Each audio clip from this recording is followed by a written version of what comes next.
Hello and welcome back to another episode of a weekly waypoint. Today you may notice we are back in Call of Duty Black Ops 6, but fear not if you are growing weary of seeing people shoot gun at other people shooting gun.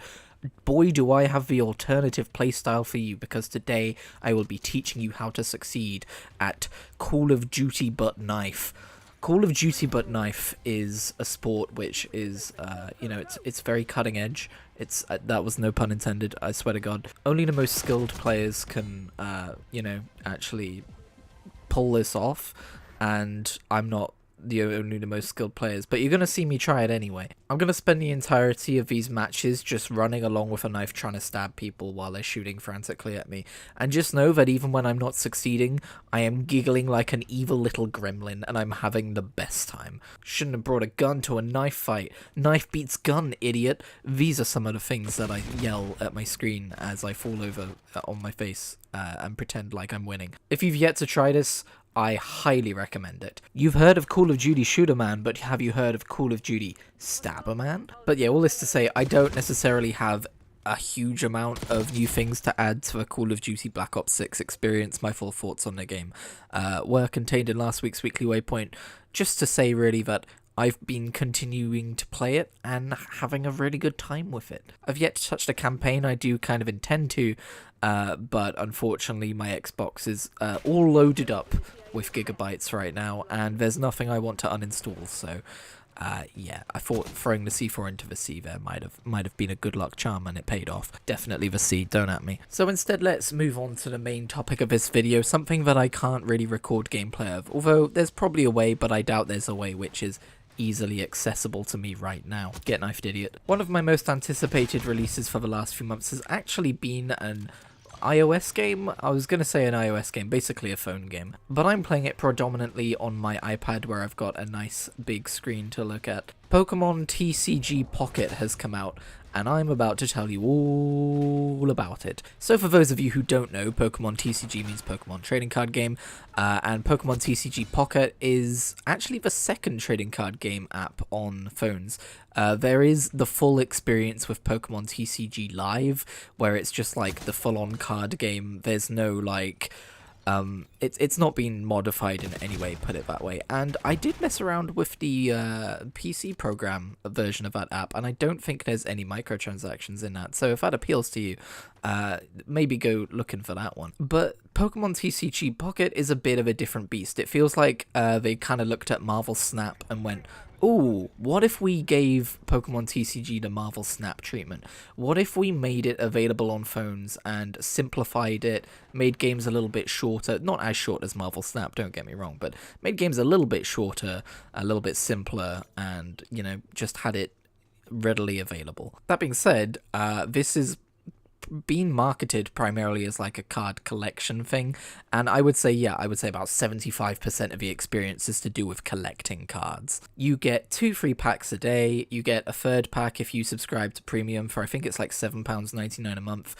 I'm on the 2-week free trial for it right now. I don't think it's worth it. You do also get access to like a different like challenge track which will reward you with currency to get exclusive cosmetics, but I just don't see it being worth that, to be honest. Now, if 2 free packs a day sounds like it might get a little bit boring, first of all, how dare you? No, but having played it for a few days now, I do get you. You can also earn more packs through play, basically. And when I say through play, that does include opening packs. You can open packs to collect certain types of cards to gain mission progress, which will give you the currency to open more packs, meaning that when you first sign up for an account and play the game, you get a pretty cool cascading effect of lots of packs to open early. Of course, it does slow down after the first day or two, and of course you can pay for packs with real money, but I would not recommend doing so. At the end of the day, it is a digital card game service. The only way I'm going to spend money on packs is if it's an actual physical thing that I get.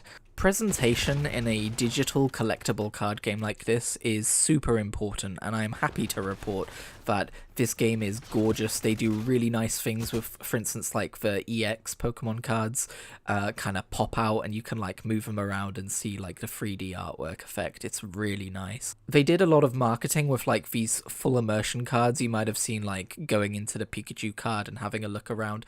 I will say, I haven't seen many of those cards. I don't know how many are in the game. I don't own any of them yet, and I've opened quite a few cards. I think I have about 300 cards right now, including doubles, triples, quadruples, etc. But while the immersion effect is nice, it is just an MP4 video. What you see in the trailer is what you get. I thought you would be able to kind of like go in there and have a look around at your own kind of like whims, but no, it's just a little video. It is nice. I'm glad that they're doing it, but I would actually say that's not where the good stuff is in this game. It's not just the EX Pokemon's 3D effect that looks nice. There's some just like straight up holos which look really nice as well. I've yet to see any reverse holo foils, or whatever they're called, so I don't know if they're in the game yet.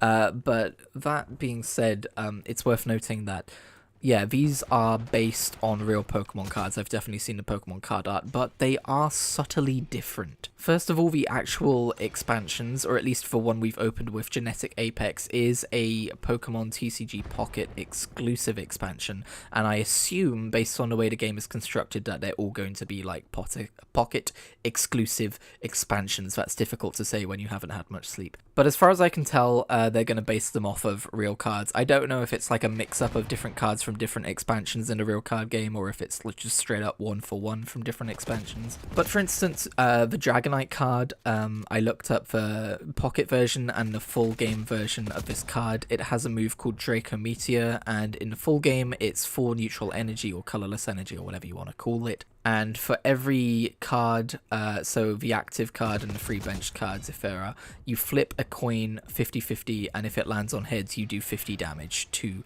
that specific card that you're flipping for. Whereas in the Pocket game, it's a bit more simplified because of video game mechanics exist. It just deals 50 damage 4 times to Pokemon at random, so it could be the same Pokemon 4 times, it could be 4 different Pokemon, it could be 2 different Pokemon twice, etc, etc. Also, this version costs 1 water energy, 1 lightning energy, it's called in this game, and 2 colorless energy, so there's also a little bit of like rebalancing going on. The way energy works in this game is different too. You just get 1 energy per turn to spend, and I believe if you have 2 different types of energy in a deck, it just flips between the 2. I've not really messed with that yet, but it just kind of regenerates like mana in Hearthstone, for example. That helicopter would be a whole lot less cocky if it could come down here so I could shove my knife through it. Sorry, the blood haze descended. Pokemon. Yeah, I've never really got into a card game. There's been a couple of times when I've almost gotten into the Pokemon TCG just through Pokemon TCG Live or Pokemon TCG Online before it. But this version of Pokemon TCG, I'm happy to report, I'm all in on. I finally get the appeal of a card game, and I'm loving every second of it, of strategizing, of building decks, that kind of thing. I'm not doing the thing where I'm like looking up the best cards, the best decks online. I am just kind of doing it my way for now. But there's a nice selection of PvE matchups with rewards for like, you know, more packs to open and stuff at different difficulties. I've also done a few random online matches, and I've got my ass kicked by Reese as well. And even losing, I think what is so critical to me about this game, even losing in Pokemon TCG is fun. Or TCG Pocket, I assume it's the same for the actual TCG. But yeah, in terms of card collection, there is also Wonder Picks, where you can scroll through friends and random users' card packs that they've opened, and you get to spend a certain type of energy that also replenishes over time, or you can choose to like replenish it with a certain currency, etc. And you get a 1 in 5 chance of picking a specific card.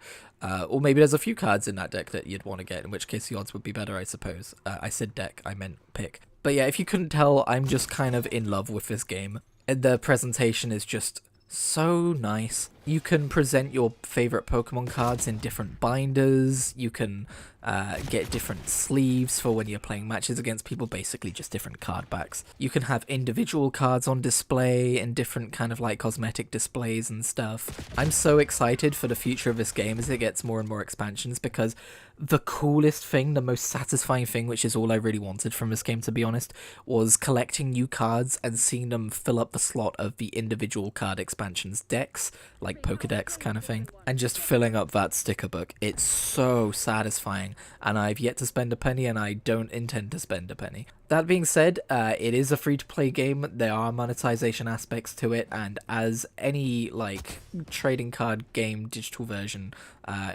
you could argue that it's pay to win because you could just spend a bunch of money to open more packs to get better cards more quickly. So make your own mind up on how you're going to feel about that kind of a game. I will say it's not as egregious as other games that I've heard about. It doesn't seem as bad as Hearthstone in that respect, for example.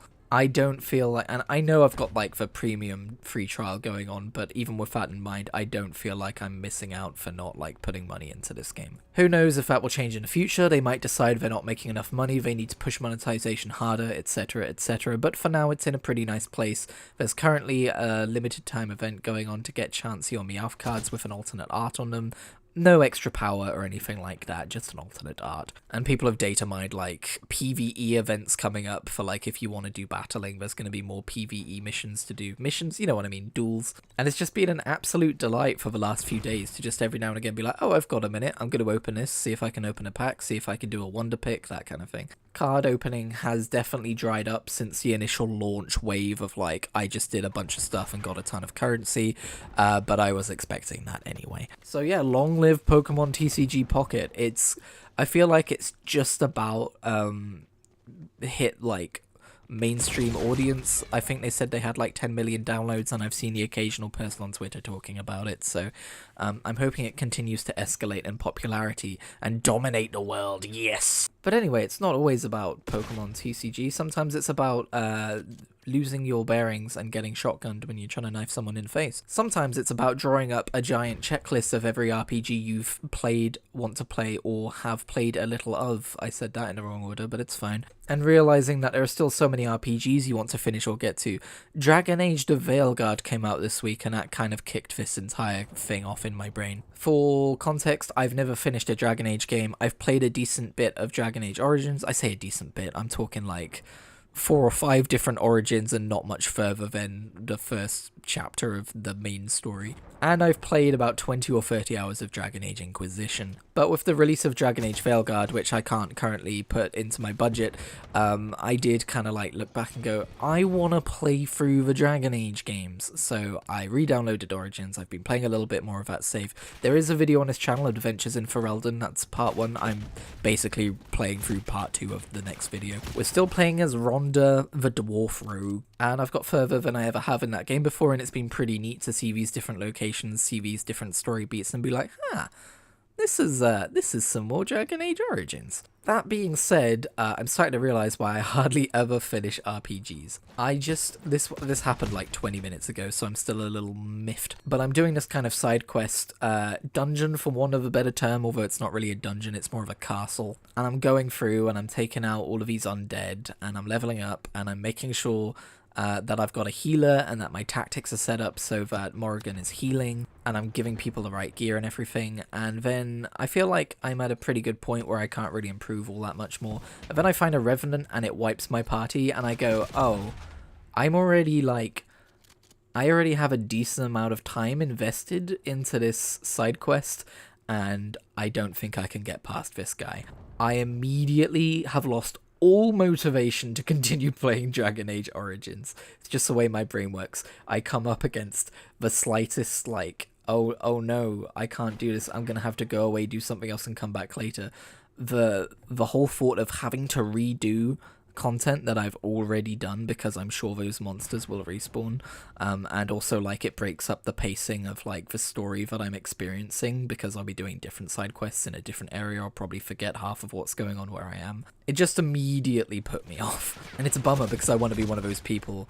I haven't completely given up on it, to be fair, but I want to be one of those people who has played through all of Dragon Age Origins and Dragon Age 2 and Dragon Age Inquisition, and I can start Dragon Age the Veilguard and be like, you know, I know that there's probably like a whole jumping on point thing with it like there was with Dragon Age Inquisition, but I want to be able to show up, know the lore of a world, know the returning characters, and be like, oh shit, this is a big deal.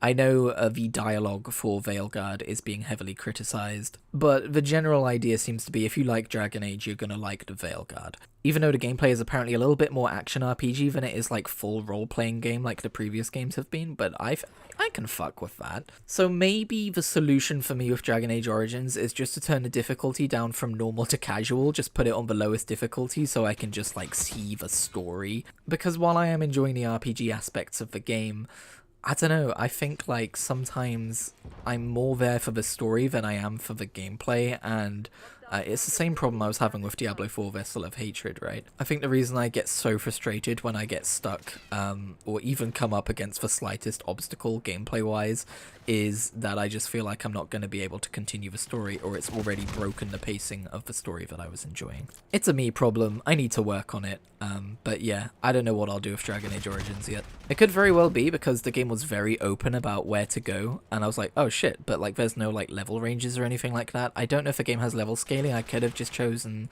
an area which was a little bit out of my depth in terms of level.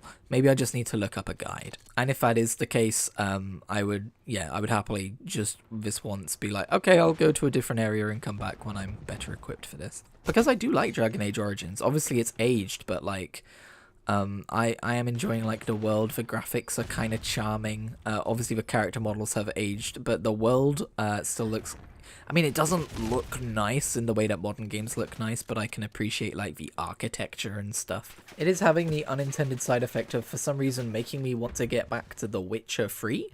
But I really need to finish a game at some point, so I'm going to hold off on doing that. I'm also aware that Dragon Quest III HD 2D comes out in a few weeks, and also Brighter Shores comes out very soon as well, so I'm likely going to not finish my playthrough of Dragon Age Origins in one go here. But if you don't mind, I'd like to pause the gameplay real quick and just give you a lightning quick tour of my RPG checklist. So you can see here we've got Final Fantasy, Dragon Quest, Legend of Zelda, Xenoblade Chronicles, Elder Scrolls, Fallout, Dragon Age, Mass Effect, Star Wars, Witcher, CRPG and Friends, Diablo, various ARPGs, Pokemon, Assassin's Creed, and various selections.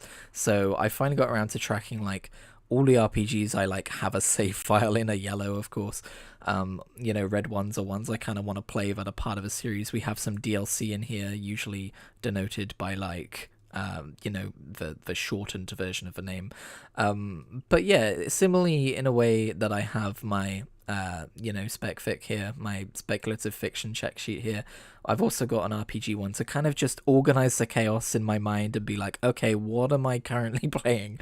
It's a bit of a mess. But yes, sorry, pardon me, back to Call of Duty. With knife. As you can see, I'm doing very well. But let's be real, if you came to this channel for exceptional gameplay, you would have left long ago. The next thing I would like to talk about today is not a game, and it's not a book, it's a documentary. I recently tuned into Solar System on BBC iPlayer with Professor Brian Cox, talking all about the different planets and moons and other things in the solar system and how they got there and how they're weird, and I learned a lot of different things I did not know about space, and it was really cool. I'm bringing it up because I just like, it renewed an interest in me, and like I've already had this thing going of like realizing I might like to read some more non-fiction books. I think that also extends into wanting to watch more documentaries just to expand my sense of wonder with the world. Like, we live such kind of like specific lives of, you know, what normality is. I've talked about this in regards to history before, but also in regards to just like, you don't need to know the history of the solar system when you're choosing your potatoes in the supermarket, so it's not like it's going to be on your mind all the time. But I do think it can be a little bit sad sometimes how we see these documentaries, go, huh, neat, and then just don't think about it ever again. I think what I want to do is watch more documentaries. I miss learning, I think, so I'd like to just learn more through documentaries and stuff, and just kind of expand my perspective of the world or the universe. Doesn't always have to be space. I want to get in some nature documentaries too. So if you've got any you can recommend, give me a shout. I'm currently watching The Universe, which is another Brian Cox one from a couple years earlier. And I have seen The Planets by Brian Cox as well, which was a few years before that. But also in terms of what I watched this week, Agatha All Along. It's been a while since I watched a Marvel thing. I've kind of been a bit burnt out on Marvel shows and movies, so I haven't really watched anything since hang on, I can check. Since Secret Invasion. Gee, I wonder what got me burnt out on Marvel stuff. I think that series had a lot of problems. But no, I'm glad I watched Agatha All Along because it was a delight. I have not been watching it week to week. I pretty much binged it over the course of 2 days around the time the finale came out on Halloween. And it's just delightful. I want to say it gets a little bit slow around episode 3, but like, I'm glad I stuck with it because episode 7 is a goddamn masterpiece, and the show in general is just great. I've got a lot of catching up to do on the MCU. I've got some movies to watch, I've got some series to watch. I definitely have not been getting my money's worth out of my Disney Plus subscription, which, by the way, if you live in the UK at least, check your emails because that's going up to $12.99 a month. Jesus Christ, I'm doing the ad version from now on. This shit started at £5 a month. Good lord, that rose quickly. But yeah, I don't know, I think it doesn't help that I've kind of like nixed for Marvel Comics in the bud, because I want to be spending my reading time reading like fantasy novels and stuff, and fuck knows I've got enough of them to catch up on. But I will say, like, there are some superhero movies coming out in the next year or so that I'm interested in. I'm interested in Fantastic Four, and I'm interested in Superman. I think those are two potentially pretty cool superhero movies that are gonna come out. But in terms of fantasy books, because I like to have a little reading section here in the video as well. Last week I finished The Mad Ship by Robin Hobb, and there is a blurbal reasoning for that on the channel. It has a whopping 6 views as of recording. It's fine, it's niche. I knew it was gonna flop, or flop in terms of my relative views anyway. It is full spoilers, so don't do me a favor and go watch it if you haven't read the book. Do yourself a favor and go read the series. But yeah, that's coming along very nicely. I am still listening through Elantris. I'm getting, like, I think I'm past halfway now. I don't think there's too much of a book left, to be honest. I think it's like 12 hours left. So I'm probably approaching, I want to say, like, the final third? And then we can get back to the Hobbitses. Have not made any more progress on Isaac Asimov. But screw talking about books that I'm reading or have finished. You know what's more exciting? Books which have caught my attention and I want to abandon everything to go and read within the last week or two. Firstly, Malazan Book of the Fallen continues to pull at me with the general vibe I'm getting from its cover and blurb and the way people talk about it. It sounds super cool, and I just want to see what's going on over there, but no, not yet, Christian. Stand firm. This week, I've also picked up on the fact that the Sun Eater series exists, and the main driving thing that is in the back of my mind regarding that series is I'm pretty sure a friend from uni read it like 5 or 6 years ago and put it on their Goodreads, and I saw the book cover and I read the blurb and I went, holy shit, that sounds incredible. And it's just kind of been simmering away in the back of my mind, my impression of what that book could probably be. Basically, it's billed as like a space opera / fantasy, and it sounds really fucking cool. I also do want to continue the Alex Rider young adult series. Part of me is just wondering if I, like, put Isaac Asimov on hold because it's a collection of short stories. It's not like I'm going to forget anything important and just rip through those because they're quick reads. I also want to read Darren Chan's Archibald Locke's series, which again is young adult, but, like, I grew up with that guy's books. There's a video on the channel, actually, of me rating all of the Saga of Darren Chan / Cirque du Freak book covers, which I did this week. But yeah, I've been meaning to check out his Archibald Locke series since they came out, and I was looking at them again the other day. I need to stop looking at books, that's my problem. I just need to pretend that there are no other books in existence apart from the 3 that I am currently reading. Like, I'm still feeling the call of the First Law books and the R.A. Salvatore, like, Forgotten Realms books. You know, the funny thing is, for my birthday, I asked for a bunch of books that I was very kindly gifted, and they've been sitting on my bedside table, for want of a better term, I guess. It's a chest of plastic colourful drawers I've had since childhood, but whatever. And I have not touched a single one of those books. Would you like to know what they are? They are Skyward by Brandon Sanderson, Assassin's Creed Renaissance by Oliver Bowden, which is pretty much like a novelization of Assassin's Creed 2.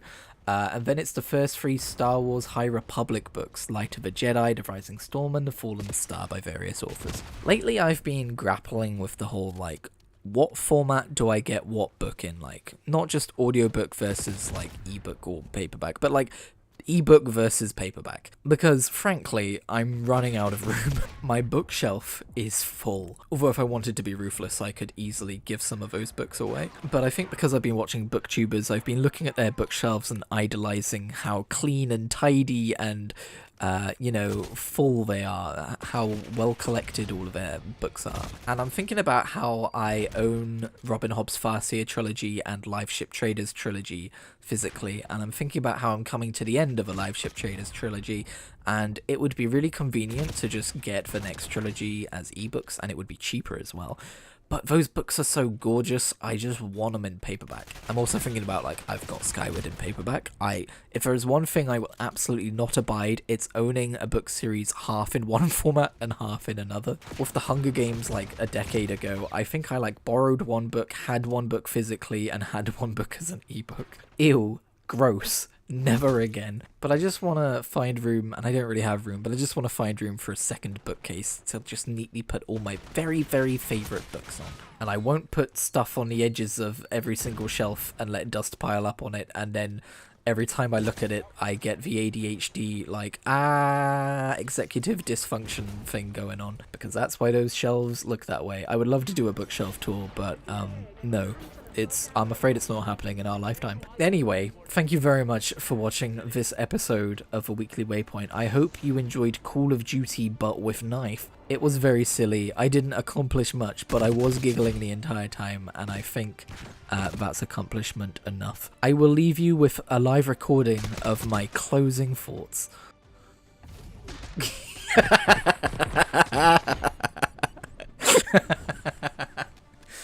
I'm the best. Hell yeah. That's how you play Call of Duty with knife.